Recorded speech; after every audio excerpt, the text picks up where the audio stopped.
Okay, folks, welcome back. Ready for another deep dive?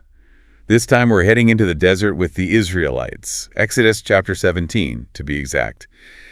Now, we've got a story about desperate need, thirst, miraculous water, and a battle that hinges on something really unexpected. Arm strength. You got it, arm strength. Now, I know what you're thinking. What does arm strength have to do with anything? Well, trust me, this is one you won't want to miss. It's a story that's full of twists and turns. I mean, just think about it. These Israelites, they've just escaped slavery in Egypt. Right. They're finally free. Exactly. They're free. They're on their way to the promised land. You'd think spirits would be high, right? You'd think so. But then, bam, the desert hits them with its full force. Like it doesn't take long for the complaints to start rolling in. Oh, no, not at all. They're thirsty. They're tired. They're starting to doubt everything.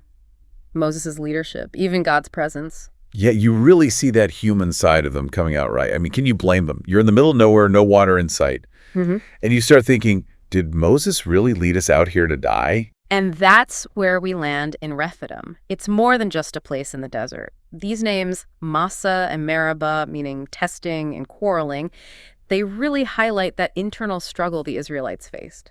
The testing and quarreling, it's a theme we see throughout the Exodus journey, isn't it? It makes you think about our own lives, too, those times when we face challenges and start to question our faith. Absolutely. It's like the cycle, you know, miracle happens, relief washes over them, but then doubt creeps back in. So what happens? They confront Moses, right, demanding water. And how does Moses respond? He cries out to God, what am I supposed to do with these people? They're almost ready to stone me. Talk about a leadership crisis. And God, in this moment of intense pressure, he provides a solution, as he always seems to do. That's the thing about these stories, isn't it? God always shows up. Right, always shows up, but sometimes in ways we don't expect. So in this instance, he instructs Moses to strike a rock with his staff, and boom, water gushes out enough for everyone. Imagine that scene for a second. This parched land suddenly springing forth with life-giving water. It's a powerful visual, isn't it? I mean, it's more than just about quenching their thirst at that point. It's a reminder of God's faithfulness to his covenant.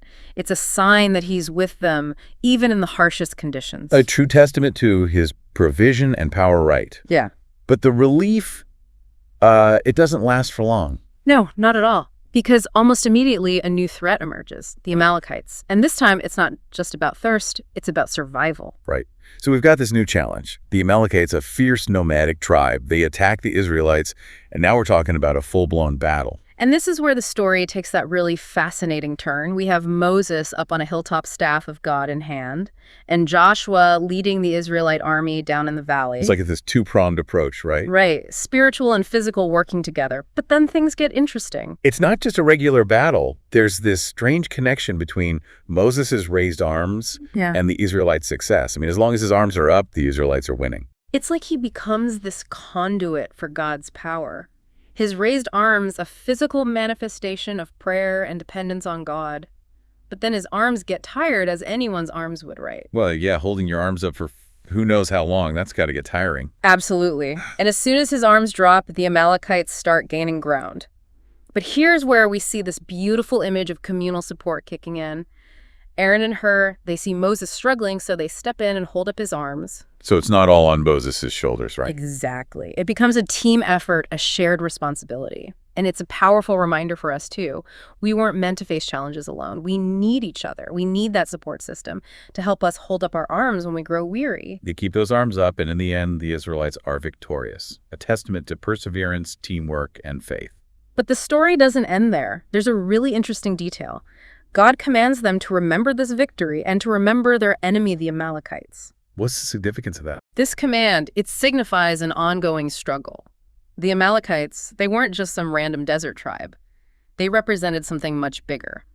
This opposition to God's chosen people, a force actively working against their destiny. And in a way, they symbolize the obstacles we face on our own journeys. The things that try to hold us back from fulfilling our purpose. So this battle, it's not just a one-time event. It's an ongoing struggle against anything that opposes God and his plans. Right. And that's why Moses builds an altar. He calls it, "The Lord is my banner," this declaration of God's victory and sovereignty. It's a powerful statement, isn't it? A reminder that even in the midst of battles, even when we're tired and doubt creeps in, God is still in control. And he's fighting for us. This story isn't just ancient history, is it? I mean, think about it. We all face those moments of doubt, those times when we question whether we're on the right path. Yeah, absolutely. And those moments when we feel like giving up because the challenges seem too overwhelming. But this story gives us hope, doesn't it? I mean, it reminds us that we're not alone in those struggles. It's a reminder that we have a God who provides even when we least expect it, and that we have each other to lean on to support us when we're weak. So the next time you're facing a challenge, remember Moses on that hilltop, his arms held high. Remember Aaron and Hur stepping in to support him. And remember that victory was won because they chose to trust, to persevere, and to support each other. And remember that God is your banner. He's fighting for you and with you every step of the way. Thanks for joining us for another deep dive. And until next time, keep exploring, keep questioning, and keep seeking truth. We'll see you next time. Bye.